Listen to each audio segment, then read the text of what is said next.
नमस्कार दोस्तों, स्वागत है आपका हमारे चैनल फ्लो इन भक्ति में।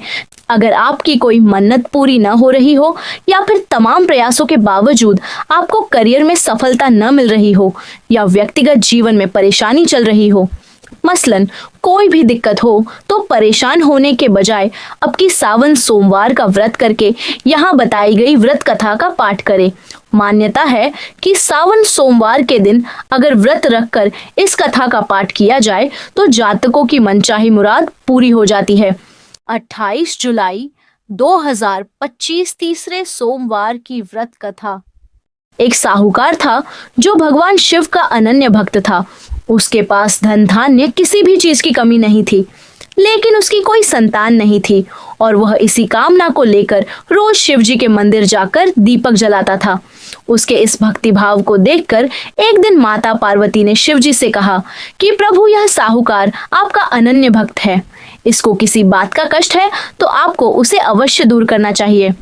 शिव जी बोले कि हे पार्वती, इस साहूकार के पास पुत्र नहीं है, यह इसी से दुखी रहता है। माता पार्वती कहती हैं कि हे ईश्वर, कृपा करके इसे पुत्र का वरदान दे दीजिए। तब भोलेनाथ ने कहा कि हे पार्वती, साहूकार के भाग्य में पुत्र का योग नहीं है। ऐसे में अगर इसे पुत्र प्राप्ति का वरदान मिल भी गया तो वह केवल 12 वर्ष की आयु तक ही जीवित रहेगा। यह सुनने के बाद भी माता पार्वती ने कहा कि हे प्रभु, आपको इस साहूकार को पुत्र का वर देना ही होगा, अन्यथा भक्त क्यों आपकी सेवा पूजा करेंगे। माता के बार बार कहने से भोलेनाथ ने साहूकार को पुत्र का वरदान दिया, लेकिन यह भी कहा कि वह केवल 12 वर्ष तक ही जीवित रहेगा। साहूकार यह सारी बातें सुन रहा था, इसलिए उसे न तो खुशी हुई और न ही दुख। वह पहले की ही तरह भोलेनाथ की पूजा अर्चना करता रहा। उधर सेठानी गर्भवती हुई और 9वें महीने उसे सुंदर से बालक की प्राप्ति हुई। परिवार में खूब हर्षोल्लास मनाया गया, लेकिन साहूकार पहले ही की तरह रहा और उसने बालक की 12 वर्ष की आयु का जिक्र किसी से भी नहीं किया। जब बालक 11 वर्ष की आयु हो गई तो एक दिन साहूकार की सेठानी ने बालक के विवाह के लिए कहा, तो साहूकार ने कहा कि वह अभी बालक को पढ़ने के लिए काशी जी भेजेगा। इसके बाद उसने बालक के मामा जी को बुलाया और कहा कि इसे काशी पढ़ने के लिए ले जाओ और रास्ते में जिस भी स्थान पर रुकना वहां यज्ञ करते और ब्राह्मणों को भोजन कराते हुए आगे बढ़ना। उन्होंने भी इसी तरह करते हुए जा रहे थे कि रास्ते में एक राजकुमारी का विवाह था। जिससे उसका विवाह होना था वह एक आंख से काना था। तो उसके पिता ने जब अति सुंदर साहूकार के बेटे को देखा तो उनके मन में आया कि क्यों ना इसे ही घोड़ी पर बिठाकर शादी के सारे कार्य संपन्न करा लिए जाएं।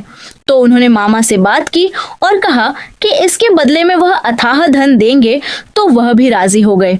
इसके बाद साहूकार का बेटा विवाह की बेदी पर बैठा और जब विवाह कार्य संपन्न हो गए तो जाने से पहले उसने राजकुमारी की चुंदरी के पल्ले पर लिखा कि तेरा विवाह तो मेरे साथ हुआ, लेकिन जिस राजकुमार के साथ भेजेंगे वह तो एक आंख का काना है।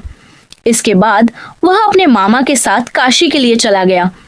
उधर जब राजकुमार ने अपनी चुनरी पर यह लिखा हुआ पाया तो उसने राजकुमार के साथ जाने से मना कर दिया। तो राजा ने भी अपनी पुत्री को बारात के साथ विदा नहीं किया। बारात वापस लौट गई। उधर मामा और भांजे काशी जी पहुंच गए थे। एक दिन जब मामा ने यज्ञ रचा रखा था और भांजा बहुत देर तक बाहर नहीं आया तो मामा ने अंदर जाकर देखा तो भांजे के प्राण निकल चुके थे। वह बहुत परेशान हुए, लेकिन सोचा कि अभी रोना पीटना मचाया तो ब्राह्मण चले जाएंगे और यज्ञ का कार्य अधूरा रह जाएगा। जब यज्ञ संपन्न हुआ तो मामा ने रोना पीटना शुरू किया। उसी समय शिव पार्वती उधर से जा रहे थे तो माता पार्वती ने शिव जी से पूछा, हे प्रभु, ये कौन रो रहा है। तभी उन्हें पता चलता है कि यह तो भोलेनाथ के आशीर्वाद से जन्मा साहूकार का पुत्र है। तब माता पार्वती कहती हैं कि हे स्वामी, इसे जीवित कर दें, अन्यथा रोते रोते इसके माता पिता के प्राण निकल जाएंगे।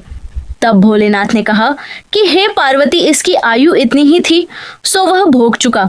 लेकिन माँ के बार बार आग्रह करने पर भोलेनाथ ने उसे जीवित कर दिया।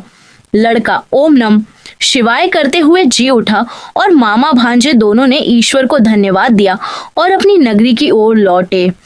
रास्ते में वही नगर पड़ा और राजकुमारी ने उन्हें पहचान लिया। तब राजा ने राजकुमारी को साहूकार के बेटे के साथ बहुत सारे धन धान्य के साथ विदा किया। उधर साहूकार और उसकी पत्नी छत पर बैठे थे। उन्होंने यह प्रण कर रखा था कि यदि उनका पुत्र सकुशल न लौटा तो वह छत से कूदकर अपने प्राण त्याग देंगे। तभी लड़के के मामा ने आकर साहूकार के बेटे और बहू के आने का समाचार सुनाया, लेकिन वे नहीं माने तो मामा ने शपथ पूर्वक कहा। तब तो दोनों को विश्वास हो गया और दोनों ने अपने बेटे बहू का स्वागत किया। उसी रात साहूकार को स्वप्न ने शिवजी ने दर्शन दिया और कहा कि तुम्हारे पूजन से मैं प्रसन्न हुआ।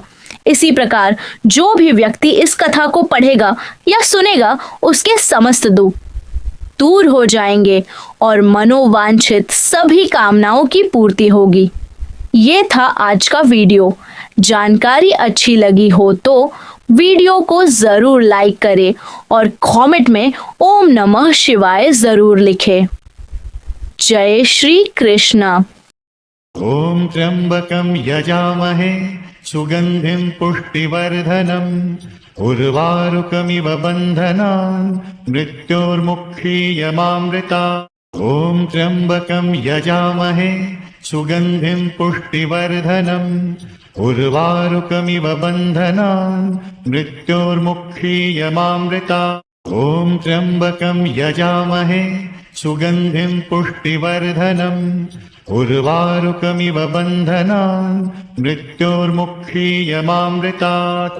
ॐ त्र्यम्बकं यजामहे सुगन्धिं पुष्टिवर्धनम् उर्वारुकमिव बन्धनान् मृत्योर्मुक्षीयमामृतात्। ॐ त्र्यम्बकं यजामहे सुगन्धिं पुष्टिवर्धनम् उर्वारुकमिव बन्धनान् मृत्योर्मुक्षीयमामृतात्। ॐ त्र्यम्बकं यजामहे सुगन्धिं पुष्टिवर्धनम् उर्वारुकमिव बन्धनान् मृत्योर्मुक्षीयमामृतात्। ॐ त्र्यम्बकं यजामहे सुगन्धिं पुष्टिवर्धनम् उर्वारुकमिव बन्धनान् मृत्योर्मुक्षीयमामृतात्। ॐ त्र्यम्बकं यजामहे सुगन्धिं पुष्टिवर्धनम् उर्वारुकमिव बन्धनान् मृत्योर्मुक्षीयमामृतात्। ॐ त्र्यम्बकं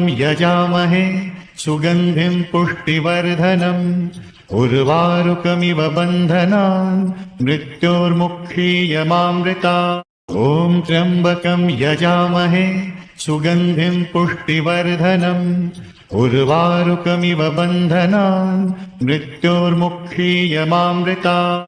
ॐ त्र्यम्बकं यजामहे सुगन्धिं पुष्टिवर्धनम् उर्वारुकमिव बन्धनान् मृत्योर्मुक्षीयमामृतात्। ॐ त्र्यम्बकं यजामहे सुगन्धिं पुष्टिवर्धनम् उर्वारुकमिव बन्धनान् मृत्योर्मुक्षीयमामृतात्। ॐ त्र्यम्बकं यजामहे सुगन्धिं पुष्टिवर्धनम् उर्वारुकमिव बन्धनान् मृत्योर्मुक्षीयमामृतात्। ॐ त्र्यम्बकं यजामहे सुगन्धिं पुष्टिवर्धनम् उर्वारुकमिव बन्धनान् मृत्योर्मुक्षीयमामृतात्। ॐ त्र्यम्बकं यजामहे सुगन्धिं पुष्टिवर्धनम् उर्वारुकमिव बन्धनान् मृत्योर्मुक्षीयमामृतात्।